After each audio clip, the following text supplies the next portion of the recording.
अस्सलाम वालेकुम, नमस्कार, सत श्री अकाल एंड गुड इवनिंग। मैं हूं आरज़ू काज़मी और हमेशा की तरह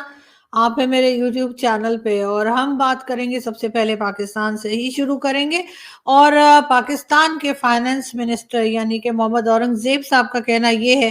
कि आईएमएफ जो है वो लोन की ऑफर तो ज़रूर करता है। जी हाँ, आईएमएफ से आप लोन तो ज़रूर ले सकते हैं, लेकिन साथ-साथ वो ये डिमांड भी करता है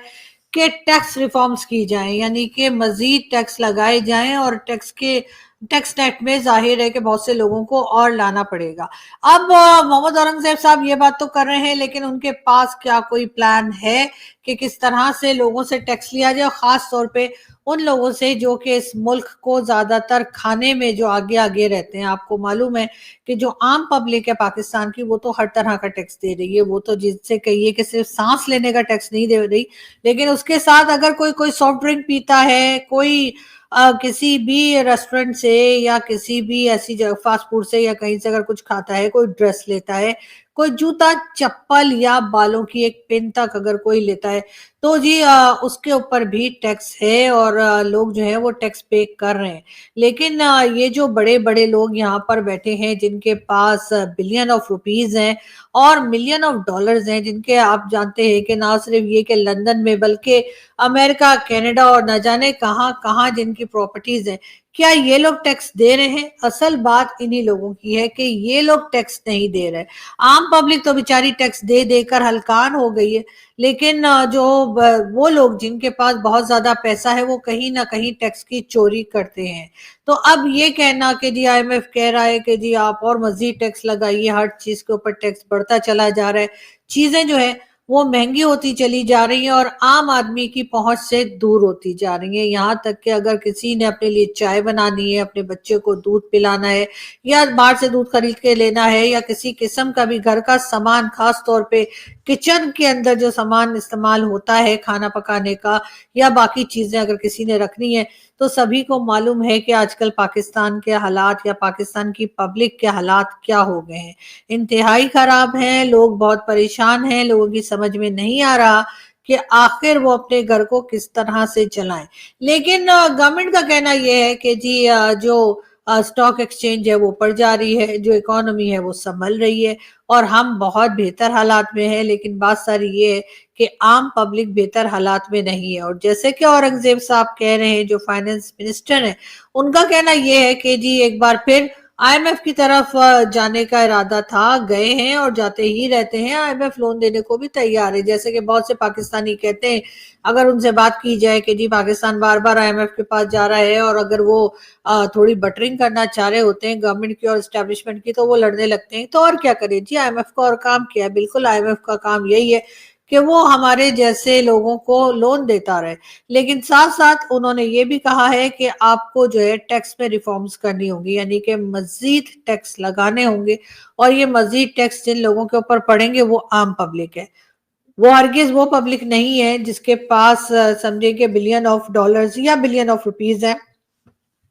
इसलिए कि वो लोग तो निकल जाते हैं, ना उनका पैसा यहाँ होता है और ना वो अक्सर खुद यहाँ होते हैं, तो उनका बच के निकल जाना बहुत आसान होता है। लेकिन जो बेचारी आम पब्लिक यहाँ रह जाती है, सब कुछ भुगतने के लिए हमारे पास बस वही होती है। बात करेंगे एक बार फिर शहबाज शरीफ साहब की। जी हाँ, शहबाज शरीफ साहब जो कि प्राइम मिनिस्टर हैं आजकल पाकिस्तान के, यानी कि आजकल कहा यही जा रहा है कि जी ये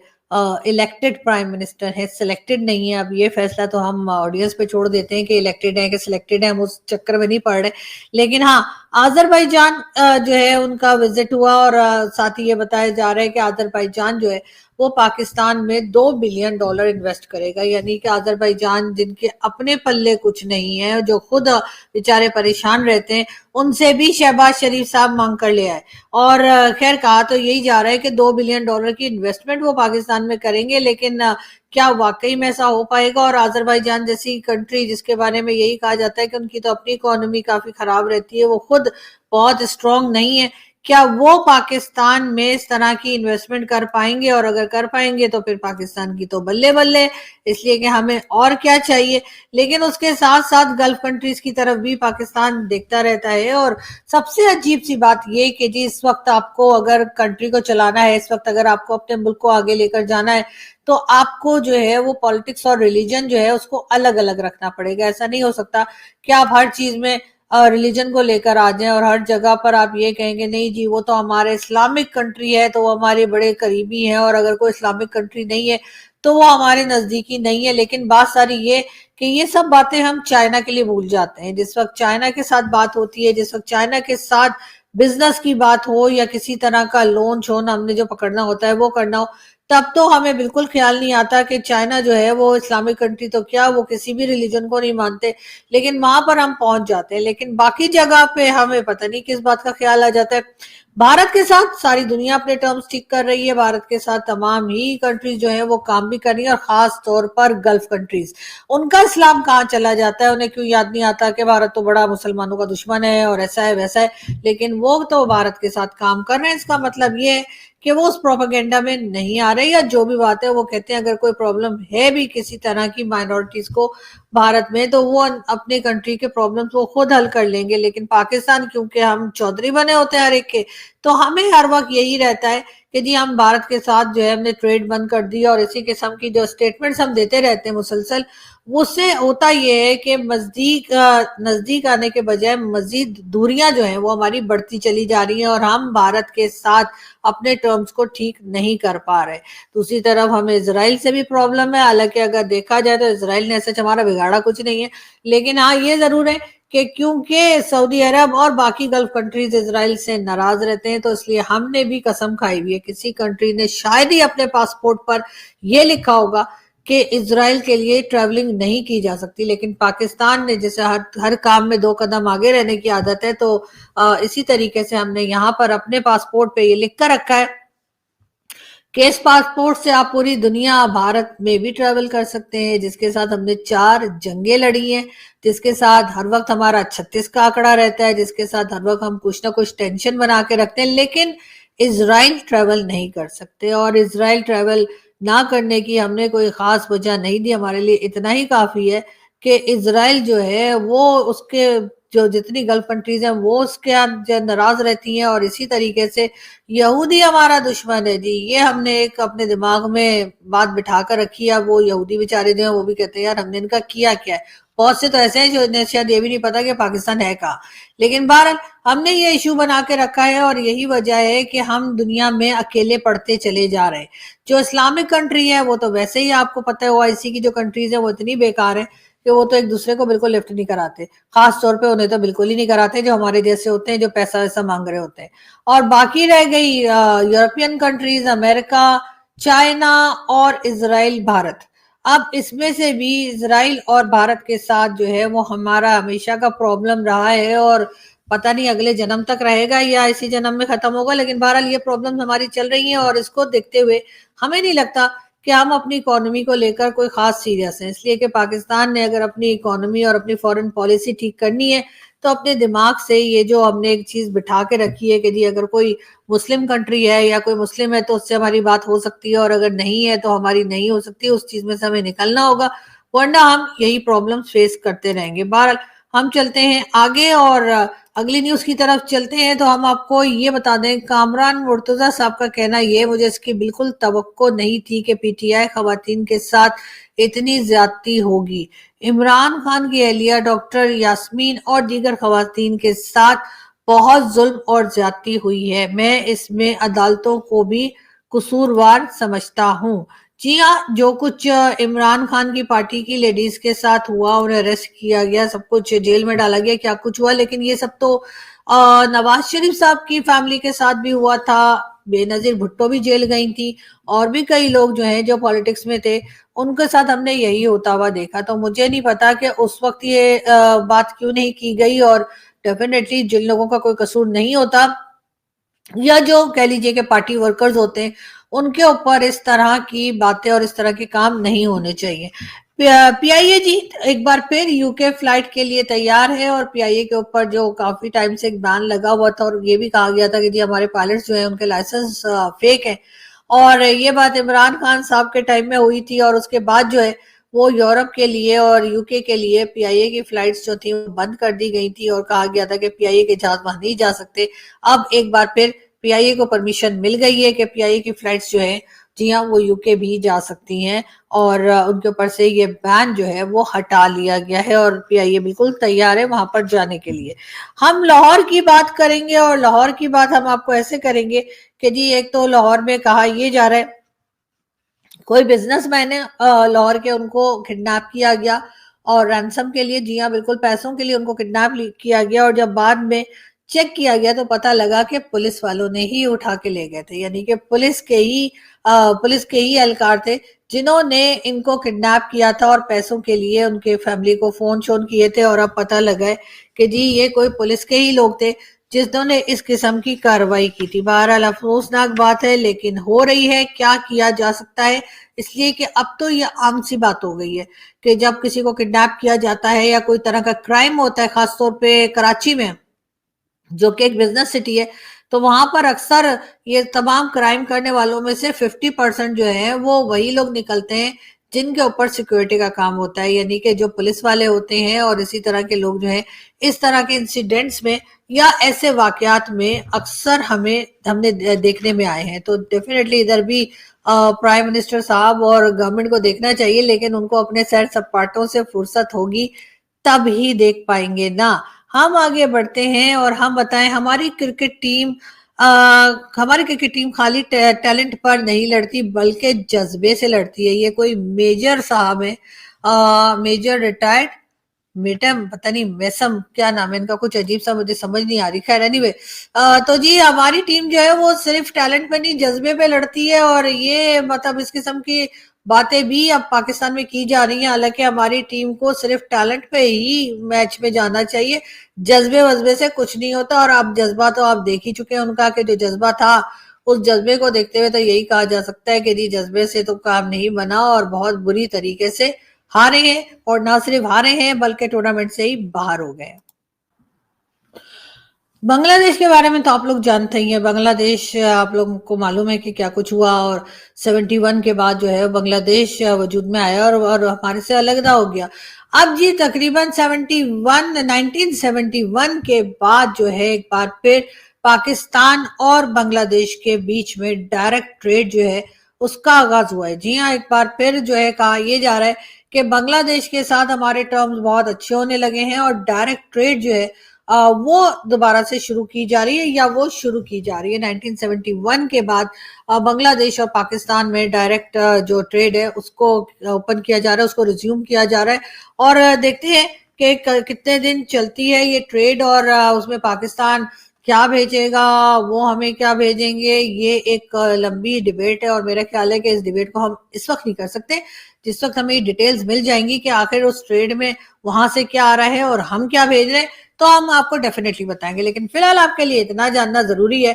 कि 1971 के बाद डायरेक्ट ट्रेड जो है वो पाकिस्तान और बांग्लादेश के बीच में शुरू की गई है। और उसके साथ साथ हम आपको ये भी बताते चलें कि जी प्राइम मिनिस्टर शहबाज शरीफ ने बहरीन के जो इन्वेस्टर्स हैं उनको पाकिस्तान में इन्वेस्ट करने की दावत दी है। जी हाँ, बड़ी अच्छी बात है, लेकिन ये है कि हमेशा से जब नवाज शरीफ साहब या उनकी फैमिली में से कोई, चाहे वो शहबाज शरीफ साहब भी हो, जब भी गवर्नमेंट में आते हैं तो लोगों को ये जरूर ख्याल होता है कि क्योंकि इनका ताल्लुक भी जो है एक तरह से बिजनेस कम्युनिटी से है, तो हो सकता है कि जब ये पाकिस्तान के प्राइम मिनिस्टर या किसी किस्म के चीफ मिनिस्टर या कुछ भी बने तो ये लोग बिजनेस की तरफ खास ध्यान देंगे और बिजनेस को आगे लेकर चलने की कोशिश करेंगे। लेकिन बहरहाल शहबाज शरीफ साहब की तरफ से अभी ये हुआ है कि जी बहरीन के जो इन्वेस्टर्स हैं उनको भी उन्होंने दावत दी है कि पाकिस्तान में इन्वेस्ट कीजिए। लेकिन साथ साथ ये भी जरूर बता दीजिए शहबाज शरीफ साहब के क्या उनका पैसा और उनकी जान दोनों महफूज होंगे या नहीं, इसलिए कि ये तो आप जानते ही हैं कि यहाँ पर कुछ ना कुछ चलता ही रहता है। बात करेंगे एक बार फिर हम डोनाल्ड ट्रंप और मोदी जी की, लेकिन उसमें बात जो है वो है जी पाकिस्तान की। اور پاکستان کی بات اس طرح سے ان دونوں کے بیچ میں کہ جی یو ایس نے جو ہے وہ ریلیز کیے ہیں 397 ملین ڈالر پاکستان کے لیے. جی ہاں، پاکستان کے لیے بتایا یہ گیا ہے 397 ملین جو ہے پاکستان کے لیے وہ دیے گئے ہیں، لیکن کہا یہ گیا ہے کہ F-16 کی مانیٹرنگ کے لیے یہ فنڈ پاکستان کو ملا ہے، اور ساتھ ساتھ یہ بھی کہا گیا ہے کہ یہ F-16 بھارت کے خلاف استعمال نہیں ہوں گے. جی ہاں، F-16 جو پاکستان نے امریکہ سے لیے ہیں یا خریدے ہیں، جو بھی کہہ لیجئے، اس کی مانیٹرنگ کے لیے یہ 397 ملین جو ہیں ڈالر وہ بتائے گئے کہ پاکستان کو دیے گئے ہیں. اور ساتھ ہی ساتھ یہ بھی بتاتے چلیں کہ یہ صاف طور پہ کہا گیا ہے کہ انڈیا کے خلاف یہ F-16 استعمال نہیں ہوں گے. لیکن مجھے یہاں پر ایسا کچھ یاد آ رہا ہے کہ جس وقت جہاز گرائے گئے تھے یا جہاز گرایا گیا تھا، وہ جو ابھی نندن جو تھے پائلٹ ان کا، اور اس کے بعد کہا یہ گیا تھا کہ F-16 کے ذریعے گرایا گیا، تو F-16 کی تو پرمیشن نہیں ہے پاکستان کو کہ وہ بھارت کے خلاف استعمال کرے. لیکن بہرحال یہ بھی ایک ایلیگیشن تھی جو پاکستان پہ لگی تھی. لیکن بہرحال اس وقت جو فنڈ دیے گئے ہیں پاکستان کو، وہ F-16 کی مانیٹرنگ کے لیے دیے گئے ہیں. اب اس میں سے کتنا پیسہ ادھر ادھر ہوگا یا ادھر ہوگا، اس کے بارے میں تو ظاہر ہے مجھے نہیں پتا، وہ آپ لوگ خود بھی اندازہ لگا سکتے ہیں. اور سارا کا سارا پیسہ جو ہے وہ مانیٹرنگ کے اوپر لگتا ہوا مجھے تو کم از کم دکھائی نہیں دے رہا. لیکن یہ ضرور ہے کہ کہیں نہ کہیں یہ بھی سوچا جا رہا ہے کہ امریکہ کو آج بھی پاکستان کی ضرورت ہے، ہو سکتا ہے کبھی افغانستان کے لیے اور کبھی ہو سکتا ہے کہ بھارت کے لیے بھی، بلکہ چائنا کے لیے بھی. تو پاکستان اس طرح سے اپنے آپ کی ایک کہہ لیجیے اپنی ایک امپورٹنس بنا کے رکھے ہوئے، لیکن یہ امپورٹنس کب تک رہے گی اس کے بارے میں کچھ کہا نہیں جا سکتا. اس سے پہلے کہ یہ امپورٹنس ختم ہو جائے، پاکستان کو چاہیے کہ جی آپ اپنی اکانومی پہ بہت سیریسلی کام کریں، اپنی اکانومی کو اور اپنی فورن پالیسی کو تبھی آپ بہتر کر سکیں گے. یا انڈیپینڈنٹ فورن پالیسی تبھی آئے گی جب پاکستان کے پاس ہوگا پیسہ، اور جب اپنے آپ پیسے لے کر اور اپنے خود کے کمائے ہوئے، لون والے نہیں کہ جس سے لون لے لیا کبھی اس سے لون لے لیا، بلکہ اگر آپ اپنی اکانومی کو ٹھیک کریں گے تبھی آپ اپنی فورن پالیسی کو بھی بہتر کر سکیں گے. بات کرتے ہیں عمران خان کی. عمران خان صاحب کے نام پہ ارباب نیاز جو اسٹیڈیم ہے پشاور کا، وہ کرنے کا فیصلہ کیا گیا تھا، اور وہاں کے چیف منسٹر جو ہے یعنی کہ علی امین گنڈا پور صاحب، ان کا کہنا یہ تھا کہ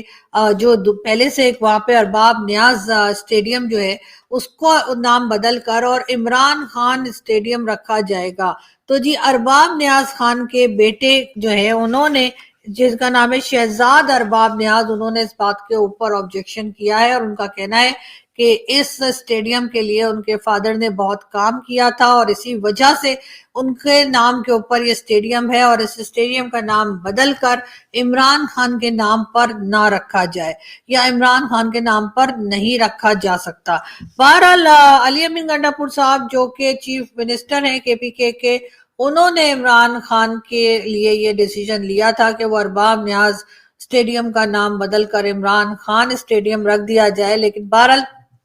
میرا خیال ہے کہ اب ان کے یعنی کہ ارباب نیاز صاحب کے بیٹے کے آبجیکشن کے بعد ان کو علی امین گنڈا پور صاحب کو سوچنا چاہیے کہ عمران خان صاحب کے لیے اگر انہیں بہت ہی پیار آ رہا ہے، بہت ہی لاڈ آ رہا ہے، بہت ہی ان کے لیڈر ہیں، تو جی آپ کوئی نیا اسٹیڈیم بنا دیجئے. آپ ایک پہلے سے جس کا نام رکھا گیا ہے اس کا نام بدل کر عمران خان کا نام کیوں رکھ رہے ہیں؟ اور ایسے تو پھر آگے جا کر کبھی یہ بھی ہو سکتا ہے کہ کوئی اور ایسا لیڈر آ جائے، کوئی اور ایسا جو ہے پولیٹیشین آ جائے جس کے اوپر کوئی کہے کہ جی ٹھیک ہے اب عمران خان کا نام ہٹا کے فلانے کا نام رکھ دیں. یہ والا سلسلہ ختم ہونا چاہیے کہ بار بار آپ کبھی روڈ کے نام چینج کرتے ہیں، کبھی بلڈنگ کا نام چینج کر دیتے ہیں، کبھی اسٹیڈیم کے نام چینج کر دیتے ہیں، اور جو آتا ہے وہ اپنے فیوریٹ لوگوں کے نام وہاں پر لگا دیتا ہے. تو میرے خیال ہے اس چیز کو اب رک جانا چاہیے، اور ارباب نیاز صاحب کے نام پہ جو اسٹیڈیم ہے وہ انہی کے نام پہ رہنا چاہیے. اور اگر چیف منسٹر آف KPK یعنی کہ چیف منسٹر آف پختونخوا کو، اگر خیبر پختونخوا کو اگر نام رکھنا ہے اپنے پارٹی لیڈر کے اوپر یعنی عمران خان کے اوپر، انہوں نے کوئی عمران خان صاحب کے لیے انہوں نے کوئی اسٹیڈیم بنا دیں، پھر اس کا مطلب یہی ہو سکتا ہے کہ کوئی نیا اسٹیڈیم بنا دیں، چلے اسی بہانے کوئی اسٹیڈیم بھی بن جائے گا. बच्चों के लिए जो खेलते हैं या उन लोगों के लिए जो क्रिकेट को पसंद करते हैं, क्रिकेट खेलना चाहते हैं, जो स्टूडेंट्स हैं या और उसके बाद वाले भी जो है अगर वो सामने आते हैं और वो चाहते हैं कि उनके लिए कोई स्टेडियम हो, तो आप एक नया स्टेडियम बना दीजिए,